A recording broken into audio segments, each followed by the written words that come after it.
Good morning and सुप्रभातम to everyone. आप सबका अदानी फाउंडेशन फेसबुक लाइव नारी शक्ति की उड़ान पर हार्दिक स्वागत है। आज के दिन, इस सप्ताह और इस माह में महिला सशक्तिकरण के ऊपर बहुत चर्चा होगी, विचार विमर्श होगा। ये कोई नई बात नहीं है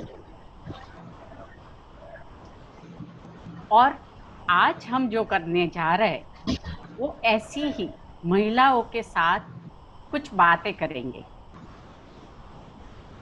मैं नारी हूँ, मुझे अबला मत कहो। मैं सबला हूँ, मैं सिर्फ सबला ही नहीं, औरों को सबल बनाने वाली नारी हूँ। मैं जन्म देती हूँ पीढ़ियों को, मेरे दूध से बच्चों को रक्षती हूँ और सबल बनाती हूँ। मैं संस्कार देके हर एक बच्चे को बेहतर बनाती हूँ। मैं अनेक भूमिकाएं अदा करती हूँ, निभाती हूँ और देश के निर्माण में अपना योगदान देती हूँ। मैं सबल हाथों से अपने कंधों पे समाज के आधे से भी ज्यादा कामों को हंसते हंसते कर जाती हूँ। मैं नारी हूँ, मैं सबला हूँ। यही बात कहने जा रही है हमारे साथ जुड़ी, अलग अलग गांवों से आई, अलग अलग शहरों में बसी 5 महिलाएं। मुझे बहुत अच्छा लग रहा है इनको आपके सामने पेश करते हुए। तो हम सबसे पहले शुरू करेंगे कृपाली से। कृपाली हमारे साथ अदानी विद्या मंदिर में पढ़ी है और अभी कृपाली फुल टाइम स्टूडेंट है, ऑस्ट्रेलिया में पढ़ रही है पूरा टाइम, पर साथ में पार्ट टाइम काम भी करती है। हमारे साथ जो दूसरी महिला जुड़ी है वो है सावित्री देवी। सावित्री देवी हमारे साथ करीबन जुड़ी है 2-3 सालों से और सावित्री देवी एक ऐसे जुट के साथ जुड़ी है, महिलाओं का जुट है, विमेन फेडरेशन है, उसके साथ जुड़ी है। वो महज 30 साल की है, पर सरगुजा छत्तीसगढ़ में आप देखेंगे तो उनको कौन नहीं जानता। तो उनके साथ बातचीत करेंगे। और हमारे साथ जुड़ी है शांता देवी। शांता देवी फूलो जहानो महिला संगठन विमेन्स फेडरेशन की सेक्रेटरी है और गोड्डा झारखंड से हैं। बहुत बड़ा काम किया है, पर मैं नहीं बताऊंगी, हम उनके ही जबानी सुनेंगे। हमारे साथ 2 और महिलाएं हैं, कम उम्र की मगर बहुत ज्यादा इंस्पायरिंग करने वाली महिलाएं हैं। मंतशा है, मंतशा अहमदाबाद से हैं। अपने अदानी स्किल डेवलपमेंट सेंटर में उन्होंने ट्रेनिंग ली है और वो भी हमारे साथ जुड़ी है। और एक और महिला जो रायगढ़ से है, रायपुर से है, उनको हम सुपोषण संगिनी कहते हैं। तो सुपोषण संगिनी प्रेमशीला भी हमारे साथ है, वो रायपुर से जुड़ी है। तो हम उनके साथ भी बात करेंगे। तो सबसे पहले मैं कृपाली, जो सबसे छोटी है इन सब में, उनसे पूछना चाहूंगी कि कृपाली, आपके लिए विमेन एम्पावरमेंट या तो महिला सशक्तिकरण क्या है? Thank you so much. मेरे हिसाब से महिला सशक्तिकरण वही सिचुएशन है जहाँ पे महिला को सशक्तिकरण की जरूरत ही ना पड़े। वहां पे जहाँ पे men and women are treated equally, जहाँ पे ये सोचने की जरूरत ना पड़े कि विमेन आर इंफीरियर, जहाँ पे ये सोचने की ना जरूरत पड़े कि सिर्फ मेल को ही क्यों कमाना है, और जहाँ पे ये सोचने की ना जरूरत पड़े कि सिर्फ फीमेल को ही क्यों बच्चे बड़े करने हैं। बहुत It's अच्छा। very simple, but it means a lot for me. Yes, बहुत अच्छा आपने बताया। हम और एक राय लेते हैं। तो सावित्री देवी, आपसे मैं पूछती हूँ कि आपके लिए महिला सशक्तिकरण क्या है? Thank you ma'am. मैम, महिला सशक्तिकरण समाज में, परिवार में खुद की फैसला लेना, ऐसे अधिकार प्राप्त हो, और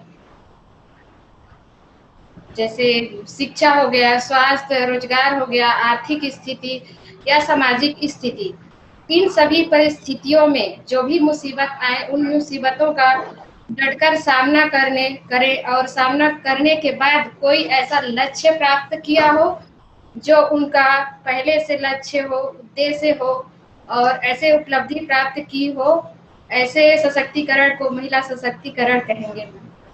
बहुत अच्छा। बहुत आप दोनों ने बहुत कम शब्दों में बहुत अच्छी तरह से महिला सशक्तिकरण को डिफाइन किया है।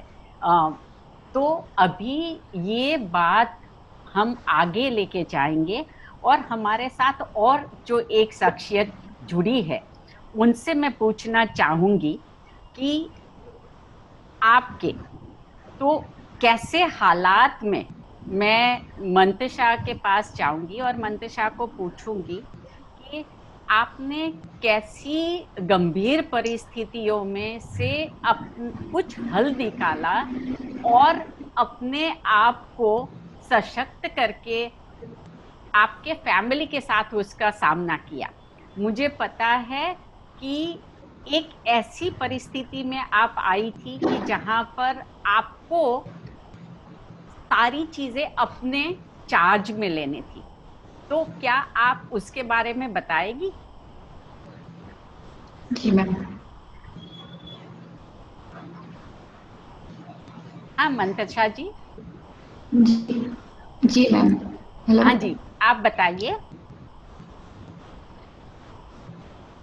जी मैम, ऐसी परिस्थिति थी कि उस वक्त जब मेरे पापा गुजरे थे,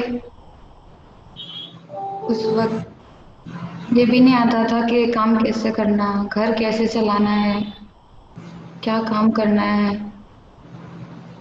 जी मंतशा, आप घबराइए नहीं। आपने बहुत कुछ झेला है, बहुत गंभीर परिस्थिति से आप निकली है, और आप देखिए आज आप इतने लोगों के साथ लाइव अपनी बात बता रही है। तो आप बिल्कुल बिना घबराए आप बताएं कि आप इसमें से कैसे निकली और कैसे आपने इन परिस्थितियों का सामना किया। इसीलिए मैं आपसे पूछ रही हूँ क्योंकि आप कितने लोगों के लिए प्रेरणा स्रोत बन सकती है। क्योंकि आप जैसे जी बहुत सारी मैम। महिलाएं होगी कि जिनको ये सहन करना पड़ता होगा। तो आप बताएगी तो बहुत सारी लोगों को, बहुत सारी महिलाओं को प्रेरणा मिलेगी। जी मैम। हमारे वक्त उस वक्त है ना, कुछ भी जानते भी नहीं थे कैसे कमाना है, क्या करना है, घर कैसे चलाना। भाई बहुत छोटा था हमारा, जी 1 डेढ़ महीने का था जी जब मेरे पापा गुजरे। उस वक्त हम लोग को मशीन के बारे में जानते भी नहीं थे कि मशीन होती क्या है। जी लेकिन हमने रेंट पे मशीन ली, थोड़ी थोड़ी सिलाई करी, और उसी वक्त में ना जब हमारे घर की लाइट कट गई, हम लाइट बिल नहीं भर पाए इसके लिए मैम। हाँ जी जब उस वक्त हम तकिए के कवर चलते थे, हम 4 महीने बिना लाइट के गुजारा मैम, गर्मी के वक्त में। अच्छा। और आप फिर अदानी फाउंडेशन के साथ कब जुड़ी? कैसे आपको ये मैम, एक सपोर्ट मिला कि जहां से आप आगे चल सकी? जी मैम, एक बार मेरी मम्मी ना दवाखाने में थी, हॉस्पिटल में। हम्म। जब कोई डिस्कस कर रहा था अदानी के बारे में कि बहुत अच्छा है, पार्लर सिखाते हैं बहुत अच्छा, तब मेरी मम्मी ने उनकी बातें सुनी, तो उनसे पूछा कि कहाँ पे है, सिखाते हैं, क्योंकि पार्लर तो सीखना था पर पैसे नहीं थे इतने। बताया कि पार्लर सीखने में बहुत पैसा लगता है। तो वहाँ से जैसे एड्रेस मिला तो हमने यहाँ पे एडमिशन कराया। एडमिशन कराया जो 2 दिन था ना मैम, बहुत अच्छा था हमारे लिए कि यहाँ पे एडमिशन होने के बाद फिर लॉकडाउन में ही थियरी स्टार्ट हो गई। जब हमने सीखना स्टार्ट किया ना, प्रेरणा मैम ने, सपना मैम ने बहुत अच्छे से एक्सप्लेन किया, सिखाया, तब ऐसा लगा कि सीखेंगे, कुछ कर सकते हैं। अच्छा, और आपने फिर आपने बताया कि 4 महीने तक गर्मी के दिनों में बिजली नहीं थी।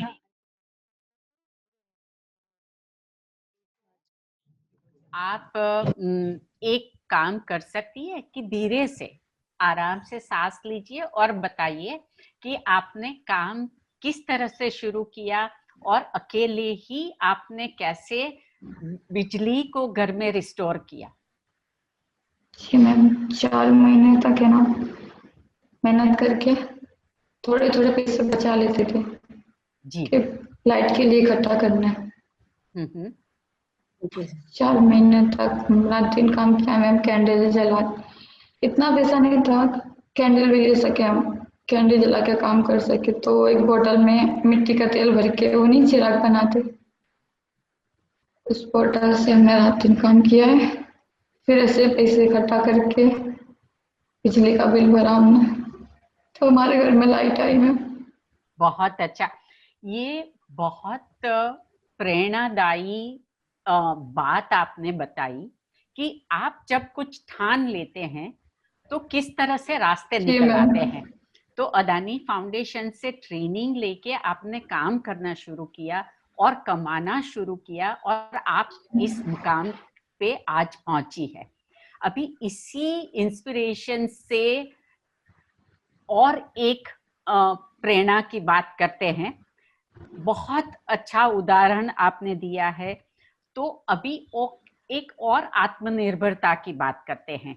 आप आत्मनिर्भर भारत की बात हो रही है, आप उनकी एक मिसाल है कि आप अपने आप से आगे बढ़ के कहां तक आके लोगों को भी प्रेरणा दे सकती है। तो अभी मैं सावित्री जी से पूछना चाहूंगी कि आप सिर्फ अपने लिए, अपने कुटुंब के लिए ही नहीं, बहुत सारी और महिलाओं के लिए भी प्रेरणा स्रोत है। तो आप बताएं कि आप का ये सफर कैसा रहा, और इसके बारे में अगर आप बताएगी तो बहुत सारे लोगों को आपसे प्रेरणा भी मिल सकती है और लोग आगे भी बढ़ सकते हैं। जी सावित्री जी, जी आप बताइए। जी मैम, मेरा भी स्थिति कुछ ऐसा ही था। लगभग मैं 26 साल की थी, तब मेरे हस्बैंड का अचानक सा डेथ हो गया और बच्चे भी छोटे छोटे थे। छोटी वाली गुड़िया मेरी 4.5 साल की थी और बेटा जो है वो 7 साल का। उसके बाद बस घर में सास ससुर भी सयाने हो गए, कमाने के स्थिति में नहीं है आज भी। तो अचानक सा एक ऐसा झटका लगा कि मुझे समझ में नहीं आ रहा था कि मैं क्या करूं और कैसे अपने परिवार को संभालूं। उसके साथ साथ मैं खुद को भी नहीं संभाल पा रही थी। फिर यहाँ जब अदानी फाउंडेशन माइंस चालू हुआ, उस समय एक गांव विकास के लिए कार्यक्रम निकाला गया, संजीवनी डब्लू करके। उसमें उषा मैम जी और निर्मा मैम जी गांव में घूम करके कार्यकर्ता खोजने गई।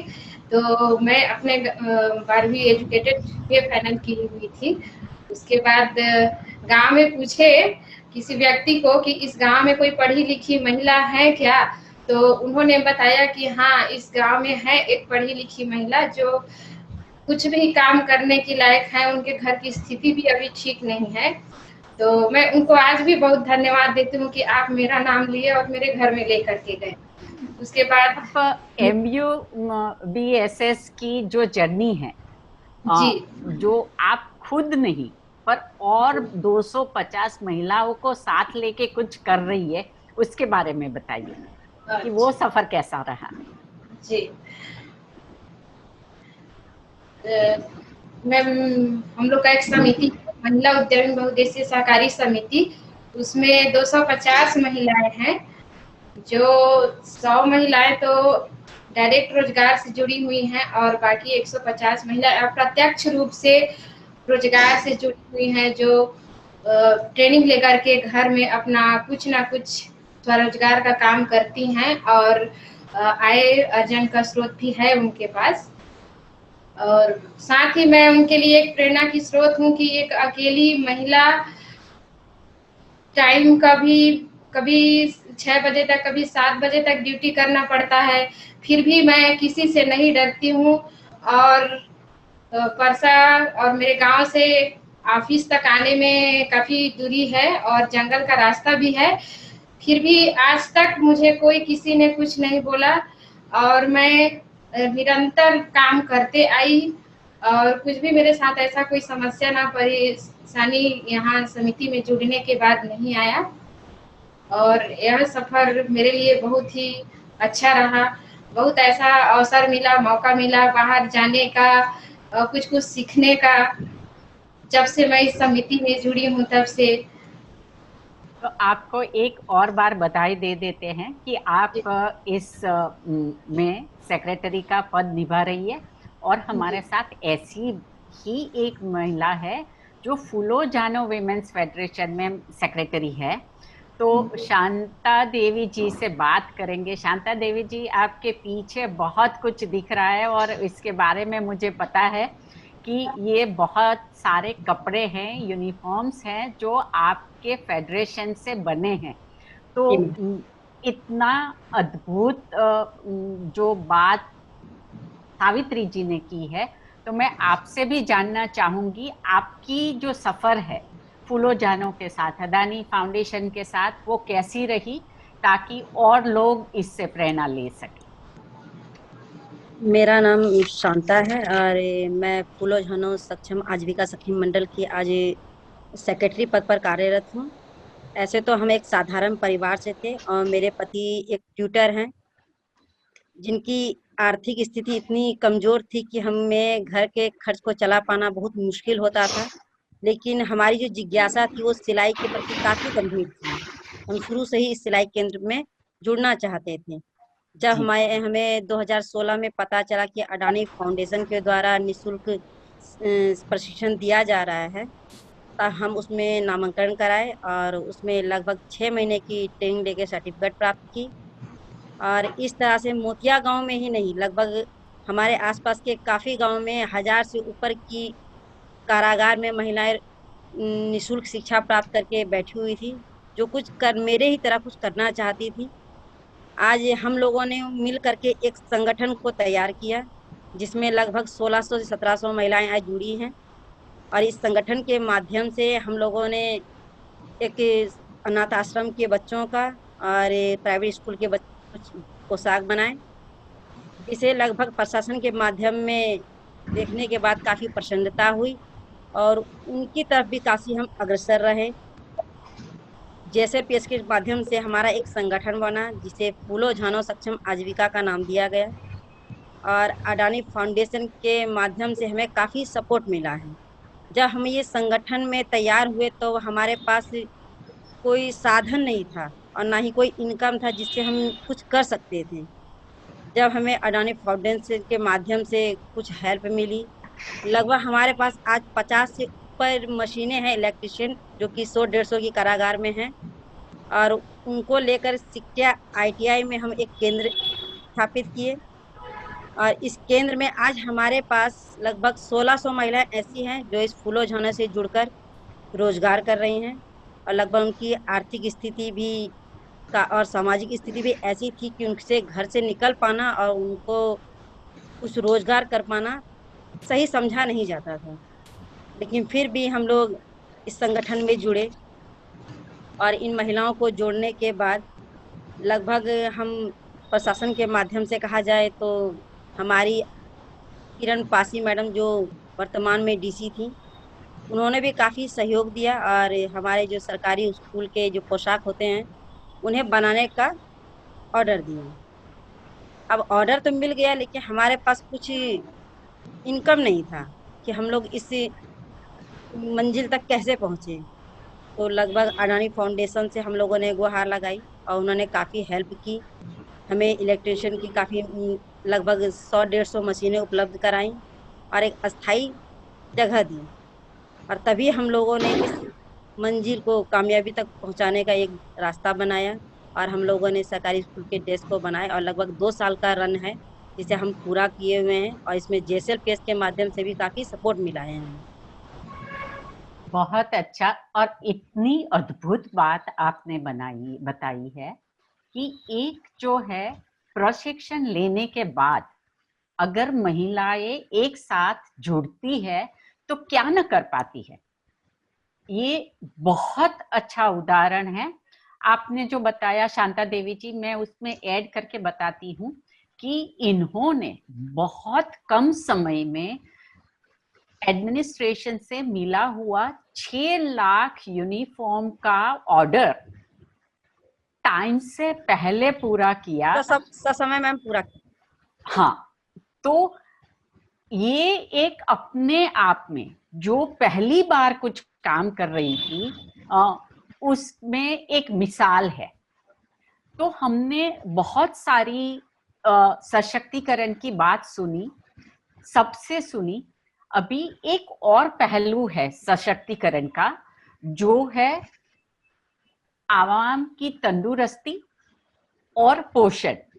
तो हमारे साथ, जैसे मैंने पहले बताया था, प्रेमशिला जी जुड़ी हुई है जो सुपोषण संगिनी है। तो मैं उनसे बात करना चाहूंगी। प्रेमशिला जी कि आप बताइए कि आप सगर्भा महिलाओं के साथ, बच्चों के साथ, किशोरियों के साथ किस तरह से काम करती है और इसके उजागर करिए। Thank you ma'am. सबसे पहले तो हम घर घर जाते हैं महिला विजिट, मतलब होम विजिट के लिए। तो उनको जो बच्चा सहम होता है उनको मतलब समझाते हैं कि बच्चों की देखभाल कैसे करनी चाहिए, उनको कौन सा पोषण आहार देना चाहिए। प्रेमशिला जी थोड़ा सा ऊंचा बोलेंगे? जी मैम। हाँ जी, बस ये ठीक है। जैसे ही आप फैमिली के साथ बात करती है, कुटुंब के साथ बात करती है, ऐसे ही हमारे साथ बात करिए। जी मैम जी। हम होम विजिट करने जाते हैं घर घर। तो जो गर्भवती माताएं होती हैं, किशोरी बालिकाएं होती हैं और शिशुवती माताएं होती हैं, उनको समझाते हैं कि मतलब गर्भवती माताओं को अपना ध्यान कैसे रखना चाहिए। एक दिन में मतलब 3 से 4 बार उनको भोजन करना चाहिए, हेल्दी खाना खाना चाहिए और समय पर टीका लगवाना चाहिए। ये सब समझाते हैं। और शिशुवती माताओं को बोलते हैं कि अपने बच्चे का ध्यान किस तरह से रखें, उनके बारे में बताते हैं उनको। जैसे जन्म के तुरंत बाद सबसे पहले माँ का दूध देना चाहिए, उनको ये बताते हैं। उसके बाद धीरे धीरे उसको मतलब समय के अनुसार उनको टीका लगवाना चाहिए। और उसके बाद उसको बोलते हैं कि मतलब जब बच्चा 6 महीने का हो जाए तो उसकी उम्र के अनुसार उसको ऊपरी आहार देना चाहिए। धीरे धीरे चावल, दाल, सब्जी, दलिया, खिचड़ी वगैरह उसको खिलाना चाहिए। इससे बच्चा हेल्दी होता है। और किशोरी बालिकाओं को भी बताते हैं, पीरियड के बारे में बताते हैं, पीरियड के दौरान किस तरह से ध्यान रखा जाता है उसको बताते हैं। और उनका महीने में हाइट, वेट सब लेते हैं, गर्भवती माताओं का भी लेते हैं, हाइट और वजन लेते हैं। और नवजात शिशुओं का भी लेते हैं वजन, हाइट और एमयूसी टेप। तो उन सबको नापते हैं। उससे पता चलता है कि बच्चा कितना कुपोषित है, कितना पोषित है, वो पता चलता है। बहुत अच्छा काम आप कर रही है। जी मुझे मैम। लगता है कि ये काम जो है वो देश के लिए कितना जरूरी है वो तो आप सब जान पाओगे। पर मुझे जी मैम। ये जानना है कि इस तरह के काम में क्या आपको कोई समस्या आई थी जब आपने काम शुरू किया था तब? हाँ, इस बारे में बहुत समस्या आई थी पहले पहले। जी सबसे पहले घर जाते थे तो महिला मतलब उनके घर वाले बोलते थे, जैसे उनके ससुर जी हो गए तो बोलते हैं इन सब की जानकारी की हम लोग को जरूरत नहीं है, हम लोग पहले से ही सब जानते हैं बोलते थे। तो हम उनको बोलते थे ठीक है आप जानते हैं, लेकिन फिर भी हम जो बता रहे हैं तो उसमें जो आप जानते हैं उस शायद हो सकता है वो जानकारी उनके लिए पूरा ना हो, तो इसलिए हमको बार बार समझाने जाते थे, एक बार में नहीं समझते थे। तो जी इस दौरान की परेशानियां आई हैं। और जब कोई बच्चा अगर बीमार हो जाता था तो मतलब जैसे सैम बच्चा, तो ऐसा भी हुआ है कि हम लोग उसको एक बार मतलब उसके बहुत दर्द हो रहा था बच्चे को, तो उसकी माँ बोली मेरे को कि उनको लगा कि मैं भी उनके साथ जाऊं, तो उस बच्चे जी को मैं लेके गई थी हॉस्पिटल, तो उनका अच्छे से देखभाल किए, फिर बच्चे को लेके आए। मतलब जिस तरह से मैं क्या बोलना चाहिए, मतलब उसको ऐसे देखभाल की उस बच्चे का, मतलब घर के आदमी भी बोलते थे, टाइम लॉकडाउन चल रहा था उस टाइम। आपका नाम संगिनी है, संगिनी का अर्थ ही ये है सुपोषण संगिनी, कि संगिनी जो साथ साथ चलती है। तो आपने ये पुरवार करके बताया कि मैं हमेशा आपके साथ हूँ, और ऐसे जब भी कोई घटना बनती है तो लोग आपको बहुत अच्छी तरह से स्वीकार कर लेते हैं। तो बहुत अच्छी बात बताई, और बहुत इम्पोर्टेंट ये पहलू है जिसके ऊपर हमें सबको ध्यान देना है। और एज ए सुपोषण संगिनी आप इसमें जो योगदान दे रही है वो अतुलनीय है। अभी इससे मैं और एक आगे बात करना चाहती हूँ, तो मैं कृपाली के साथ बात करूंगी। आपके साथ पहले शुरू किया था, अभी फिर से आ रही हूँ आपके साथ, कि आपने अदानी फाउंडेशन के साथ या तो अदानी विद्या मंदिर से अपना शिक्षा प्राप्त की, यहाँ तक आगे तक पहुंची है। पर मैंने ये भी सुना है कि आपकी माँ आपके लिए प्रेरणा स्रोत है, तो और बहुत बड़ा सपोर्ट है। तो इसको लेते हुए, क्योंकि हम दूसरी महिला की ही बात कर रहे हैं, तो आप इसके बारे में कुछ बताना चाहेगी, आप शेयर करना चाहेगी? जी बिल्कुल। मैं उस इंसिडेंट के बारे में आपसे शेयर करना चाहूंगी जहाँ मैं स्पोर्ट्स खेलती थी। I used to play sports back in my school days. तो वहाँ पे मैं नेशनल्स खेलने जाती थी, नेशनल लेवल पे अपने स्टेट को, स्कूल को, सबको रिप्रेजेंट करने के लिए जाती थी। तो एक मेरा इवेंट था गोवा में जो नेशनल लेवल का था, तो उधर रनिंग था। तो जी रनिंग का एक इवेंट था, उसमें 800 मीटर्स था। तो I clear the 400 metres. Last 400 metres बचा था, उसमें 200 मीटर्स में you have to go all out, कि जितना जान बचा है सारा निकाल दो। निकाल दो। तो उस चक्कर में, हाँ, तो उस चक्कर में मैंने भागना शुरू किया, पर कुछ गलत स्टेप की वजह से मैं ट्रिप हो गई फ्लोर पे, तो मैं एकदम से नीचे गिर गई। मुझे बहुत चोट लगी कि मैं खड़ी नहीं हो पा रही थी, सब जगह से खून निकल रहा था। तो कुछ हालत नहीं थी मेरी भागने की। तो फिर मैं खड़ी हुई और मैंने सोचा कि जीतना नहीं जीतना इज नॉट इम्पोर्टेंट, मैं रेस फिनिश कर लूं, वही मेरे लिए एक अच्छी चीज होगी। Because if I give up now तो I won't be a sport person, जी क्योंकि जी फिनिशिंग लाइन पे पहुंचना बहुत बड़ी चीज होती है स्पोर्ट्स पर्सन के लिए, no matter what the cost. तो मैं खड़ी हुई, कंप्लीट किया रेस मैंने, and by the time I was completing the race, पूरा स्टेडियम खड़ा होके तालियां बजाने लगा, and they were so happy कि this is a perfect example of sportsmanship and all. और मैं कंप्लीट किया रेस, एंड देन फिर से गिर गई। ठीक है, आवाज टक्कर करके गिर गई मैं। तो फिर, बहुत मम्मी आई, उन्होंने उठाया मुझे। मैं रोने लगी कि मम्मी, मैं कुछ कर परफॉर्म नहीं कर पाई, इतना दूर आए आप मेरे लिए। तो मम्मी ने समझाया कि मेरे लिए इससे बड़ी चीज कोई और हो ही नहीं सकती कि तुम गिर के वापस खड़ी होके, होता है ना, अपने हिसाब से आप कंप्लीट कर रहे हो। तो दिस शोज कि आप कभी गिव अप नहीं करोगे लाइफ में। This is what I want, कि लड़की होके आप ये नहीं सोचो कि अब तो फिजिकली इंजर्ड हो गई तो मेरे से कुछ नहीं हो पाएगा। तो participation is more important than willing. तो मुझे लगा कि नहीं, you are a great source of inspiration for me. बहुत खूब, बहुत खूब। और ये सुनते सुनते मेरी आंखें नम हो गई।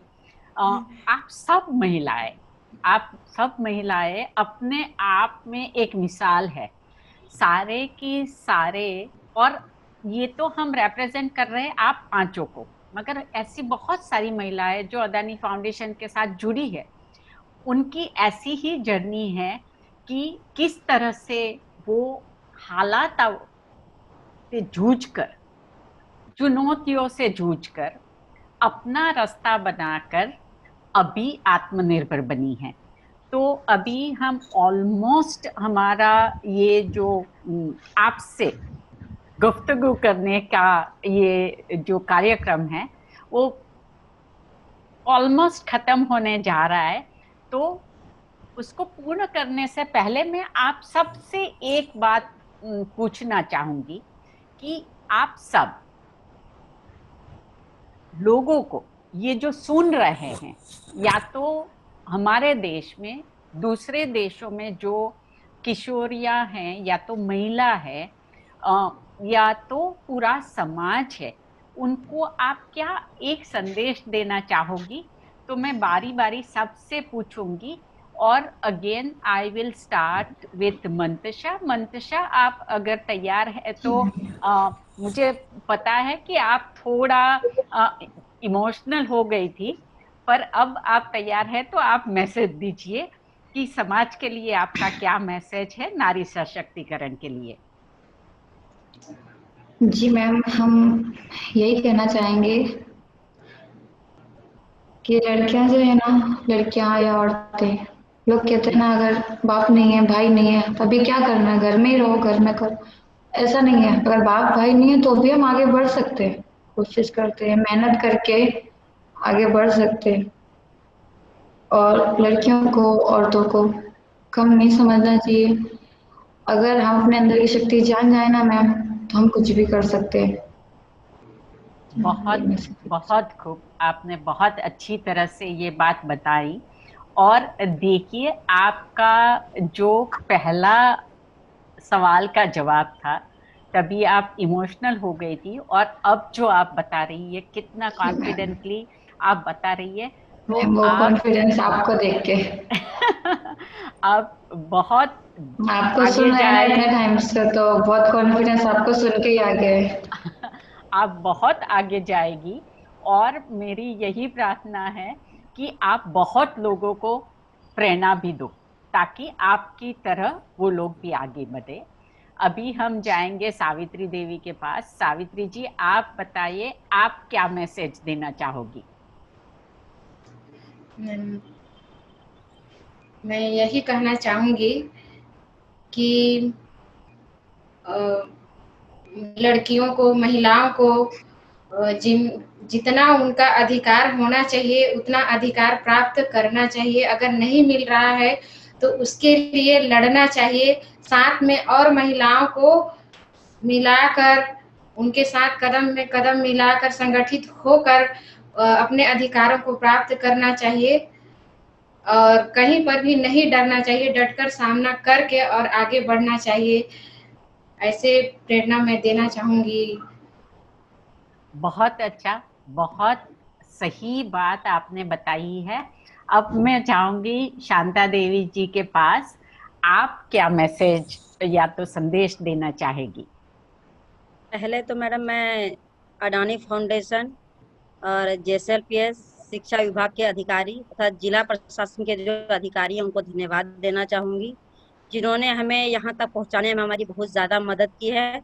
इसको खड़े करने तथा इसको सहयोग देने में हमारी काफ़ी मदद की है। और मैं उन फूलो झानो सक्षम आजीविका सखी मंडल की ओर से उन दीदियों को, उन बहनों को ये संदेश देना चाहती हूँ कि जो हमारा ये 1600 महिलाओं का परिवार है, ये 1600 महिलाओं में ही नहीं बल्कि 16,000 महिलाओं में परिवर्तित हो, और जिसकी गाथा इतिहास के आने वाले समय में पन्नों में पढ़ी जाए। बहुत अच्छा। देखिए, ऊंची सोच और ऊंचा ध्येय रखना ये अपने आप में बहुत बड़ी बात है। आपको शायद पता नहीं है, मगर आपका जो गोड्डा का फूलो जानो का उदाहरण है, वो आज भी देश में कई जगह पर चर्चा हो रही है उसकी। नीति आयोग ने भी इसका प्रमाण लिया है और सोचा है कि इस तरह के एक्सपेरिमेंट, इस तरह के प्रयोग से ज्यादा महिलाओं को जोड़ सकते हैं।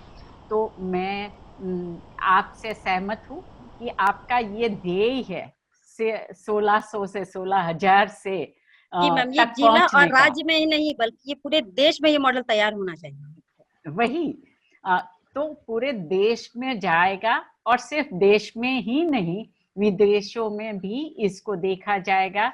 मेरी आपको आप सबसे मेरा बहुत सारा मैं प्रार्थना करती हूँ कि ऐसा ही हो और इसी तरह के ऊंचे लक्ष्य आप प्राप्त करते रहे। अभी मैं जाऊंगी प्रेमशिला जी से। प्रेमशिला जी, आप क्या मैसेज देना चाहोगी? मैं उन सब महिलाओं को ये प्रेरणा देना चाहूंगी कि महिला चाहे तो क्या नहीं कर सकती। तो इसलिए जब भी कोई भी मुसीबत या तूफान का सामना करना हो तो डट कर सामने खड़े रहें और बिना हिचकिचाए, बिना किसी की मदद से उसका सामना करें। और वैसे तो महिला लोग तो कोई मतलब महिला चाहे तो क्या नहीं कर सकती, महिला तो खुद निक सकती है। वो जहाँ शिक्षा की बात हो, चाहे घरेलू काम हो, ऐसा आज तो महिला मतलब कदम से कदम मिला के चल रही है पुरुषों के साथ में। तो मैं उनसे यही कहना चाहूंगी कि किसी क्षेत्र में नहीं, हर जगह महिला डट कर सामना करें मुसीबत का। तो मैं बस यही कहना चाहूंगी। बहुत अच्छा, बहुत अच्छा, एकदम सही बात। और जो स्वाभाविक रूप से जो आपने बताई है, वो सारे महिलाओं के लिए, किशोरियों के लिए एक प्रेरणा बन जाएगी। और अभी मैं कृपाली के पास आऊंगी। कृपाली, आप क्या कहना चाहोगी? पहले तो मैं सभी लोगों से ये निवेदन करना चाहूंगी, could be male could be females, कि महिलाओं को पहले चांस दीजिए आप। ये मत समझिए कि महिला है इसलिए ये नहीं कर पाएगी या इसको नहीं करना चाहिए। पहले चांस दीजिए। और मैं महिलाओं को ये बोलना चाहूंगी कि अगर आपको ये चांस मिल रहा है तो प्लीज आप उसको एक बड़ी अपॉर्चुनिटी की तरह लीजिए और प्रूव करिए कि मुझे ये चांस मिला तो मैं केपेबल हूँ एंड आई डिजर्व इट। तो दोनों तरफ से अगर चांस मिलेगा और चांस मिलने वाले को भी अगर इतनी आग होगी उसमें कि वो प्रूव करे, तो शायद कुछ बहुत बड़ी चीज हो सकती है और होगी अगर दोनों तरफ से पैरिटी होगी तो यही कहना बहुत चाहूंगी। बहुत अच्छा। हमारे साथ आज जो महिलाएं जुड़ी है उसमें से कृपाली और मंतिशा तो महज 21-22 साल की लड़कियां हैं, मगर कितनी अच्छी बात की है। और सावित्री जी, प्रेमशिला जी, शांता देवी भी अपनी टीसी में है। वो बहुत बड़ी महिलाएं नहीं है, मगर ये सारी अपने आप में एक मिसाल है। तो मैं आप सबका तहे दिल से अदानी फाउंडेशन की ओर से, और जो हमें सुन रहे आज, उन सबकी ओर से मैं आभार प्रकट करती हूँ। A big thank you to all of you कि आप अपने आप में एक मिसाल बन के दूसरे लोगों के लिए प्रेरणा बन रही है। और एक बात यह है कि हमारे साथ जो आज श्रोतागण है, दर्शक है, जो आज जुड़े हैं, जो हमें सुन रहे हैं, उनकी भी खुद की भी बहुत सारी ऐसी कहानियां होगी, स्टोरीज होंगी। तो ये मंच जैसे है, आज इस मंच में हम 5 महिलाओं को लाए हैं जिन्होंने अपनी सशक्तिकरण की बात बताई है। तो उसी तरह से मैं सारे श्रोताओं को, सारे दर्शकों का आभार प्रकट करती हूँ। मैं आपकी बहुत आभारी हूँ। अदानी फाउंडेशन की ओर से मैं आपको एक ये आह्वान देती हूँ कि इन 5 महिलाओं और आपके पास और जो महिलाओं की बातें हैं उनको आप ज्यादा से ज्यादा लोगों तक पहुंचाए, ताकि वो सारी प्रेरणा बन के बाकी के लोगों को भी सशक्तिकरण के राह पे लाके आए। यहाँ मैं ये कहना चाहूंगी कि अब तक अदानी फाउंडेशन ने हजारों महिलाओं को, आप देखें सिर्फ गोड्डा में सिर्फ 2 साल में 1600-1700 तो सिर्फ फूलों के साथ जुड़ी है।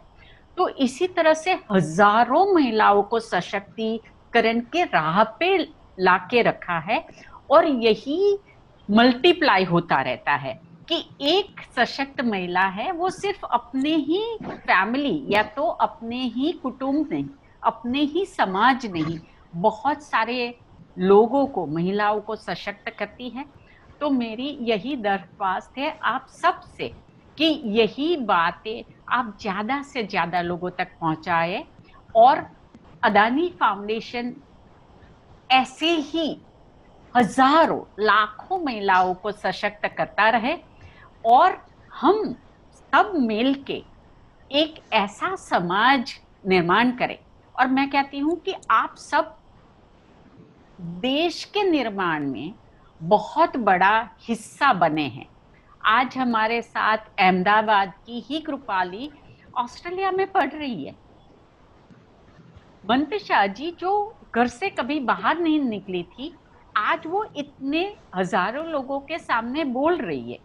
और शांता देवी, सावित्री देवी, प्रेमशिला जी राष्ट्र निर्माण में अपनी अपनी तरफ से भूमिकाएं अदा कर रही है। तो आप सबको मेरी तरफ से बहुत बड़ा थैंक यू, नमस्ते।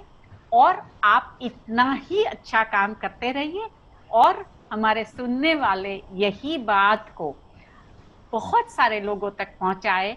और हम ये देखना चाहते हैं कि हमें महिला सशक्तिकरण करना है, ऐसा बोलने की जरूरत ही न पड़े, ऐसी एक परिस्थिति निर्माण हो और हम उसी राह पे चले हैं। यही राह हमारी शुरू रहे और आप सब उतना ही अच्छा काम करते रहे, ऐसी मेरी तहे दिल से शुभेच्छाएं हैं। और अदानी फाउंडेशन से भी यही शुभेच्छा है। जय हिंद, जय नारी शक्ति। धन्यवाद ma'am. Thank you ma'am. Thank you. धन्यवाद, आप सबका भी धन्यवाद।